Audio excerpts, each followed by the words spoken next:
All right, welcome back. We are continuing the self-sabotage theme from the last episode. So if you have not watched, listened, wherever you are consuming this content, if you have not gone through episode 7, which was the previous episode, I would really, really encourage you to do so before you listen to this episode.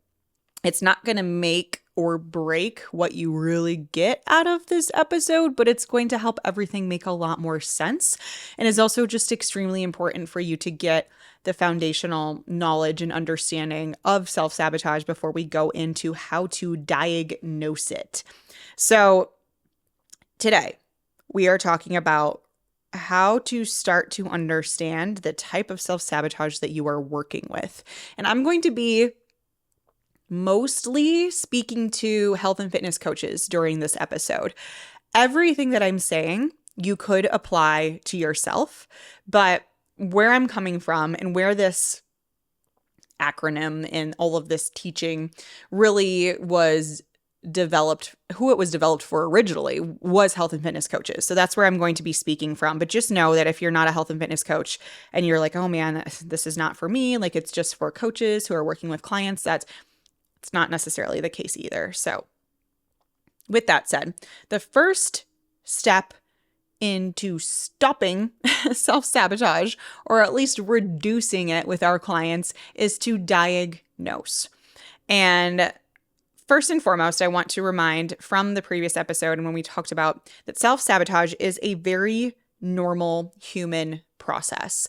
And our brains are, fortunately and unfortunately, set up to self-sabotage. That's just kind of the way it is, as far as like keeping us safe, keeping us away from negative things, that sort of thing. So the acronym that I have for you all in order to start to diagnose self-sabotage in your clients, again, or with yourself, I made this acronym and I thought it was like kind of funny and cutesy. And the first time I taught it was like on a live workshop series. And it was the first time I was actually having to say it out loud. And I was like, now I'm just saying the word shit over and over again. And I really was kicking myself for not coming up with a better acronym. But again, at first I was like, oh, this will be kind of funny. Like everyone's got shit to deal with. That's how self-sabotage works.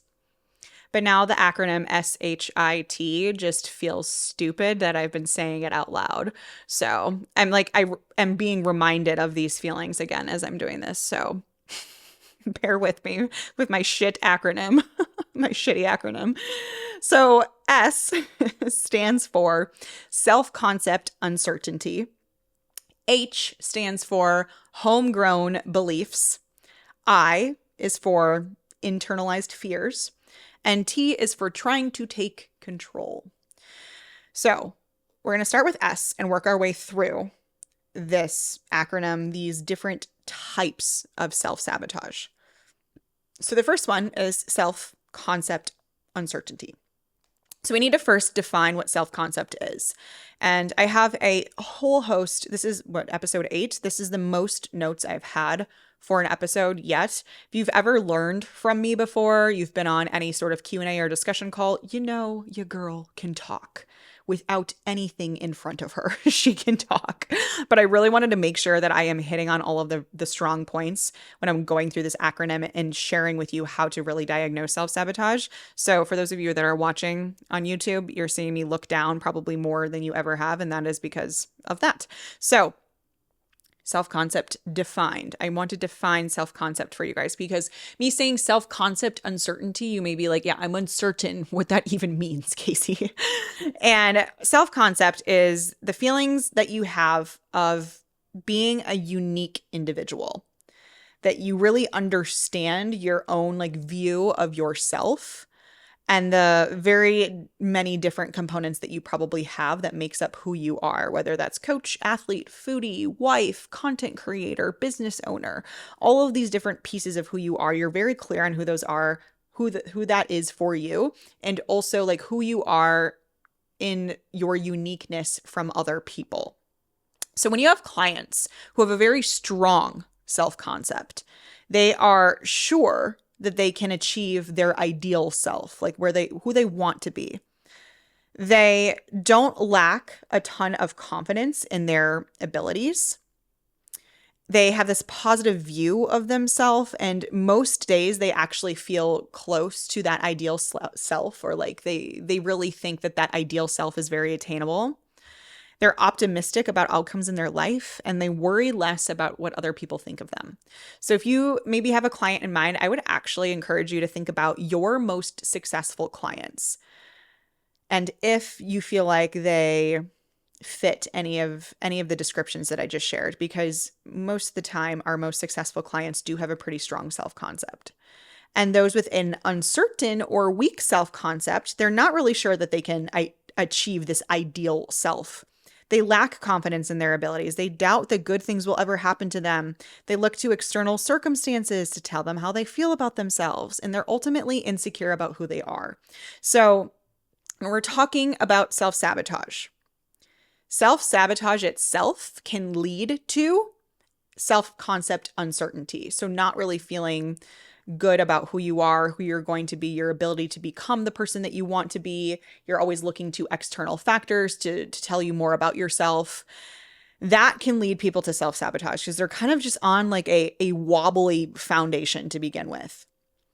And then on the flip side, but also just it kind of becomes like this like circular thing, because self-concept uncertainty itself, so doubting that good things will ever happen to you, looking to external circumstances to tell you how you feel about yourself, being insecure about who you are, that can lead to self-sabotage. So we're seeing it kind of go in both directions. It's a little bit of like a chicken or the egg phenomenon. So they kind of feed each other, which makes it like extra powerful in the worst way.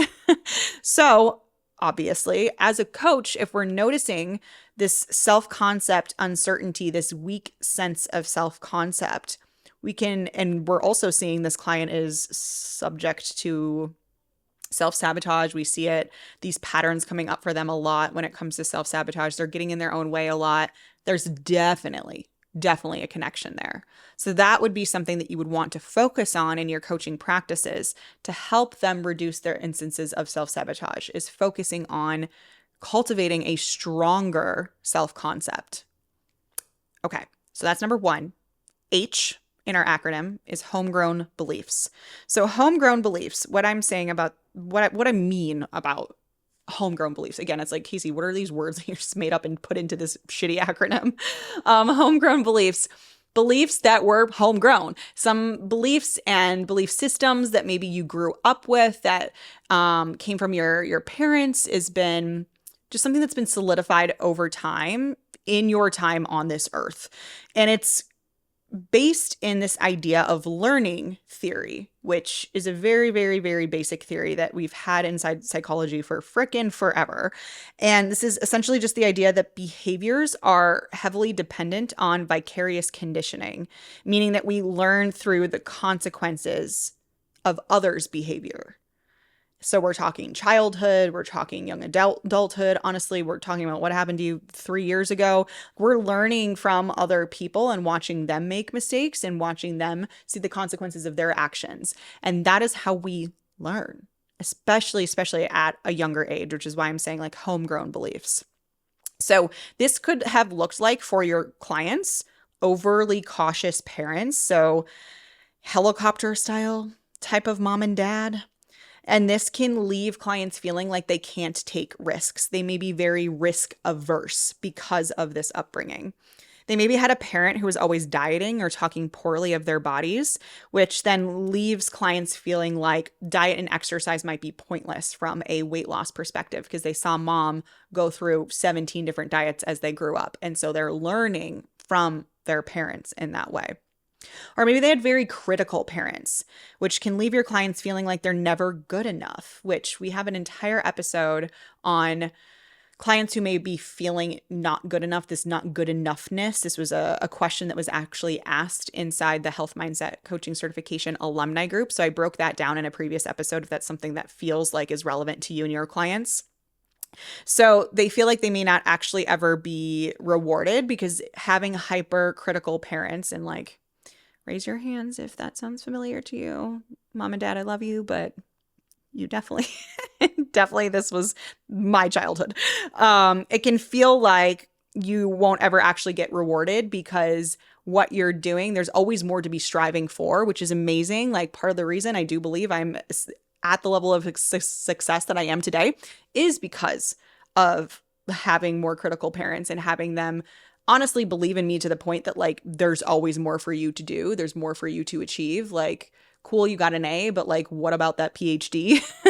So anyway, I digress. Having these hypercritical parents though can leave your clients feeling like they're never good enough. Like they can't celebrate anything.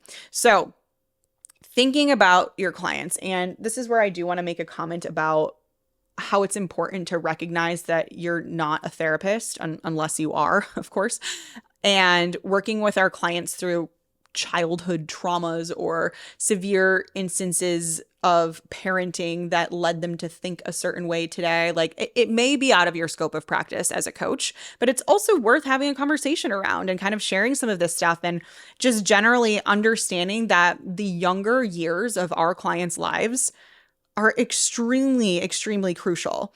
And at this time, when we are younger, this is when we're figuring out how the world works, how we fit in, who we are as people.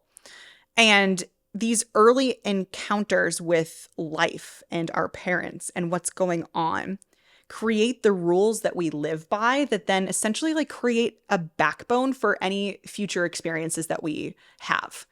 So it is still very important that as a coach, you're understanding that all of your clients came from different homegrown beliefs, and they have those beliefs now from their childhood, from early adulthood, whenever. And again, it could be something that still happened like just a few years ago that they have now like internalized, right? And we're going to talk more about like internalization in the next one.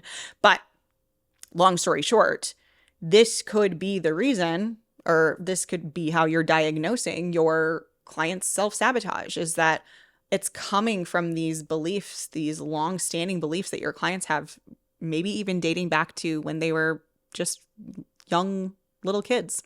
So good questions and like things to think about with your clients. Okay, next up, we have I for internalized fears. So this diagnosis, and I know I'm using diagnosis as sort of like in a not so serious manner, right? Like we're obviously like not diagnosing anybody with anything, just to be clear. But so when I came up with this one, it was coming from a lot of research from Fisk and Taylor. They're researchers like, oh my gosh, some of these studies that we're talking like from the 80s and talking about how our brains are cognitive misers. And what these researchers mean by that and what we can take away from that is that we like to think and solve problems as simply as possible with as little effort as possible, which is why things like habits and autopilot and doing things when you're not even realizing that you're doing them, like why that even happens is because our brains are constantly trying to conserve energy and trying to do things and solve problems using as little energy as possible. So unfamiliar options or challenges are often avoided because of this, because we're seeking the familiar. We're seeking the familiar because the familiar is easier. It conserves more energy. It's our, again, like more habitual behaviors, automatic things. So we often avoid things that are unfamiliar or challenging because it feels safer in that way. Even if it means getting out of a bad situation, getting yourself closer to your goals, you're going to be more likely to fall back on your very familiar habits, routines, etc. So, psychological threat that's often paired with fear of change, fear of the unknown, is what can lead to self-sabotage. So when we're talking about internal fears, you need to understand internalized fears, you need to understand that your client's mind is trying to protect them at all costs, right? And trying to protect this energy and rationalize things. So something that could be going on in your client's mind is essentially that at least you've learned over time how to deal with these current problems.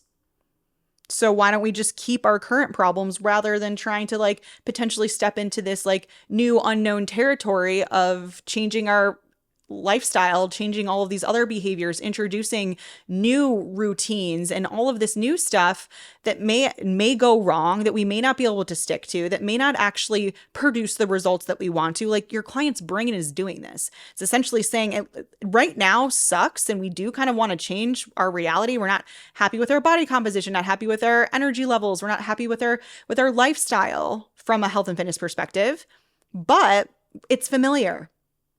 So you're alive, you're surviving. Why would we rock the boat? That's essentially what your clients' brains are doing. So this type of self-sabotage takes a little bit more effort to see if it is the culprit because it involves doing nothing different rather than something active. Whereas like other self-sabotaging behaviors, like we're doing something to get in the way of our goals. But in this case, we're not taking action to do things. It's holding your clients back from doing things because we have this internalized fear that if something is challenging, if it's unknown, like that's worse still than the familiar discomfort that we have. There's a saying. I think it's something like better the devil you know. That might be the full saying, actually.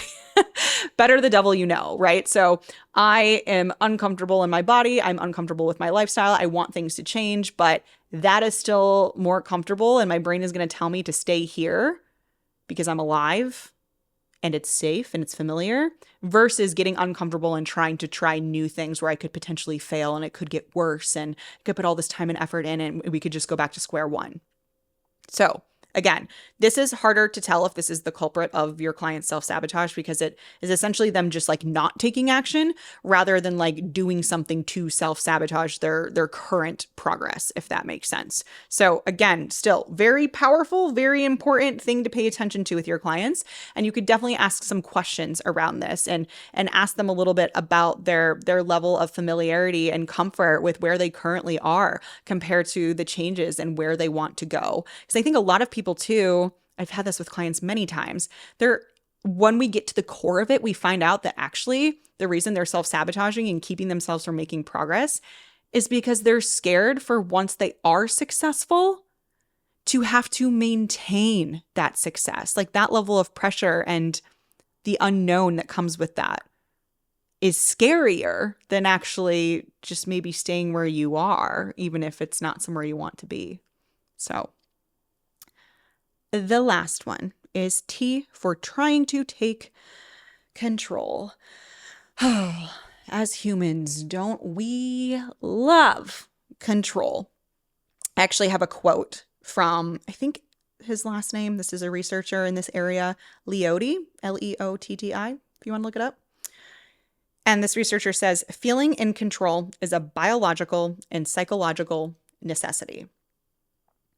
That is the entire quote. But I wanted to share it, and I wanted to share it from a researcher because if I were to sit here and say that like, oh, control is just, it is a necessity for us as humans, like that doesn't hold as much weight as someone who's literally a longtime researcher in this area.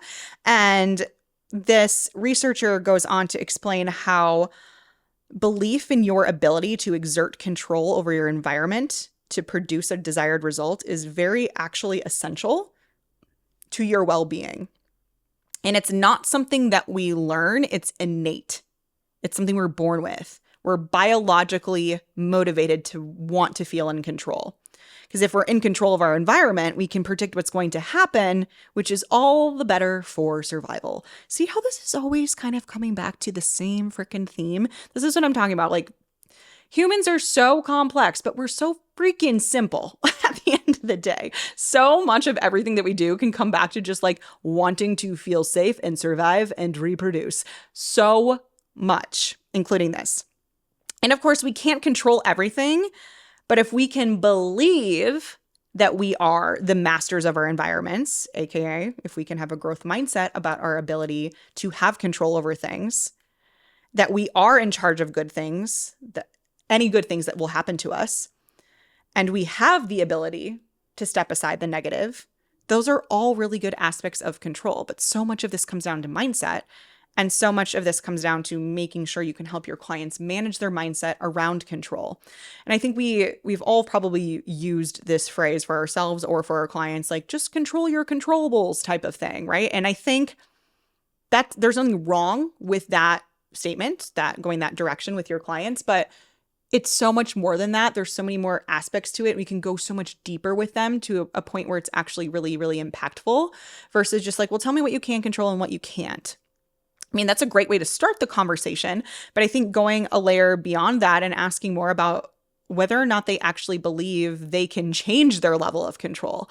Do they actually believe that they have control over different aspects of their environment? Because ultimately, if you have a fixed mindset about your ability to control your environment, to control the good things and the bad things that happen to you, if you have a fixed mindset about those things, then you're going to be in this really tough spot where you don't believe that you have control, which, as we just heard from Dr. Leoty, is really imperative for our well-being and really imperative for our motivation.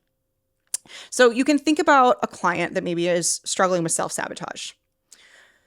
Does their need for control get in the way of the coaching relationship? Where have you seen that shown up? Do minor adjustments cause negative reactions due to the feeling of losing control? Do they find it harder to control situations or events where they don't know what's going to happen? Chances are a lot of you are listening to this, watching this, and nodding along, going, yep, that sounds like Sharon, Susie, Mark, Alex, and Kim. This is a very common thing. But you see where this comes up is that when we're feeling like we're losing a sense of control, we don't have this sense of control, that is going to affect our well-being, our motivation, and is going to lead to self-sabotage. So that's where you can kind of diagnose one of your clients' maybe reasons for self-sabotaging being trying to take control, is if those things are coming up for you when I just read through that list. But in general, understanding that at the core of all of this, your clients' brains are simply trying to seek safety and survival. Or no matter if we're talking about self-concept uncertainty, homegrown beliefs, internalized fears, trying to take control, all of this can kind of come back to that. So please keep that in mind, that your clients aren't broken. There's nothing to fix. In fact, their brains are actually doing exactly what they're freaking supposed to be doing. But it does get in the way. And it does often lead to self-sabotage. But it's really important that you can, again, diagnose where these self-sabotaging behaviors are coming from. So then you can go on with them to rewire, implement exercises, do things differently based on that quote unquote diagnosis. And you're not just kind of shooting arrows in the dark. So all in all, too, there's some more things kind of for your own mindset as the coach to think about when it comes to self-sabotage, is that it's a temporary tool to relieve distress and discomfort. So most of the time people are self-sabotaging because in the moment it's going to make them feel more comfortable. It's going to relieve like stress in some way. Obviously, again, it's temporary, so it's not really doing anything for them, even maybe in the hours that follow that. But that's where it's kind of coming from. And in general, our clients' brains, your brains, are just trying not to take risks where there's no like cognitive template, I say in quotes, to follow just yet. We have a lot of great cognitive templates for unhealthy behaviors and things that we fall back on when we're stressed out and want to like conserve those resources of our brain again. But our clients don't have these templates for these new habits and behaviors yet. So the goal, and this is how you can describe it to them too, is that you have these old templates that your brain's going to keep wanting to go back to. We have to insert some new templates and make that the place that your brain wants to go. And it's totally possible. And that's what we're going to do together. And that's the kind of confidence that you can also have as a health and fitness coach if you have these tools in your toolbox to help your clients work through self-sabotage. Obviously, shameless plug, this is the kind of stuff that we will help you learn inside the Health Mindset Coaching certification. But also to kind of like bring us back here, clients are going to clients' brains rather, are going to keep them from actively pursuing their goals because of these self-sabotaging behaviors, because their brain is trying to protect themselves. But in general, please with all of this, note that it is not about your clients just not wanting it bad enough, that they just don't care enough, that they just like don't have the motivation that they should compared to your other clients. That's not what's going on here. I hope that is, if you're multitasking, come back to me, listen to this. I need you to understand that when your clients are self-sabotaging, it's not because they're not trying hard enough. I mean, of course, there's always the one-off situations where it could be the case, right? But for the most part, and this is what most clients and most coaches are missing, is that self-sabotaging behaviors are coming from a really good place of our brains just trying to protect ourselves, our brains trying to protect our clients. So it's not about them not wanting it bad enough. Okay? Okay. So to bring this all together, the first steps in helping clients combat self-sabotage is first to understand the why. Why is self-sabotage even a thing in the first place? Because this can really help you as a coach better understand and not just automatically think, well, this client's just uncoachable. I have other clients who don't have this issue, so it's obviously this person. That's not the case. You need to check your mindset around self-sabotage. And why do you believe and how are you responding to self-sabotaging behaviors with your clients, first and foremost? And you can do a lot of that in the last episode where I described a lot of these things. And then from there, you can evaluate all of the shit that your clients are going through the S.H.I.T terrible acronym that I came up with that's contributing to their self-sabotage. Please, please, please ask questions. All of these different types of self-sabotage triggers that we went through. Ask your clients questions, and your clients can and should help you actually diagnose themselves. It shouldn't be just you going to them and saying, okay, so clearly this came from your upbringing and your mom dieting all the time and the diet's never working. So like that's your issue. That's why you're self-sabotaging. That's not how the conversation should go. Please do not do that. Instead, have questions, take time here, collect data, follow up, assess situations, ask questions, have a collaborative conversation with your clients. Because the chances are they will come and say, you know what? It was probably because my mom was dieting all the time and it never worked for her. And now that stuck with me. And you can go, oh my God, you're probably right. Let's talk about that more. So much better. And third step, only then after you do all of this, should you start to actually deploy strategies to help them manage the self-sabotage, manage the shit, the S.H.I.T. I literally can't even say it. I'm just like annoyed at myself that I couldn't come up with something better. And this is where most coaches try to start, is with certain strategies. They try to go there first and then they fail because these prior steps weren't done and there wasn't a full understanding of what you're actually doing. So keep that in mind always with everything, especially when it comes to client psychology, behavior change, mindset, understanding the foundations of where this is coming from, being able to really like sift through this different stuff before you deploy the hacks and the tips and the tricks is so imperative. And so when it comes to strategies, I'm not going to leave you entirely hanging. We're not going to get into a bunch of like specific strategies today. We did the diagnosing type of stuff today. I'm not going to say that you need to join the health mindset coaching certification in order to get those strategies. Like I just left you hanging the last 2 full episodes. In the next episode, we are going to talk about all or nothing thinking. And that's kind of like the queen of self-sabotage, where it all comes back down to a lot and how to combat that with your clients. But yes, if you do want to feel confident in your abilities to help your clients stop self-sabotage, end all or nothing thinking, work through a fixed mindset, shift to a growth mindset, and ultimately, because of all of this, actually see changes that last, actually sit down at your computer to do your client check-ins and feel excited to work with every single one of your clients because you know none of them are really getting in their own way. And even if they were, you would know exactly what to do about it. Like I know what it feels like to start resenting clients who just can't stick with the plan or they ghost you half of the time. It is so freaking frustrating. And that is what the health mindset coaching certification is for. That is what we help you combat. And you can get started absolutely for free, no strings attached. If you want to grab 5 free lessons from me to start deploying with your clients right away, you can do that. When you join the waitlist for HMCC, it doesn't commit you to anything. You will get updates when enrollment opens, but that's about it. When you join the waitlist, you get 5 free lessons. So I'm going to leave the link here on the screen somewhere. It's also going to be down in the show notes, so you can check it out there if you're not watching and you are instead listening. And that, my friends, is all I have for you today. So I hope learning about the S.H.I.T method is helpful for you. If you have any questions about self-sabotage, about anything that I shared here or in any other episodes, please, please, please don't hesitate to reach out. I love being able to connect and actually chat with you guys because as you can tell, if you're watching this, I'm just sitting by myself talking at a microphone and a camera for minutes and minutes and now hours on end. And it's fun for me to actually be able to connect with you. So please don't hesitate to reach out if you would like to. Let me know your favorite stuff, your least favorite stuff. I'm here for all of it. Give me the feedback. But that is all I have for you this time. And I am so excited to talk about all or nothing thinking in the next episode. And I will see you there.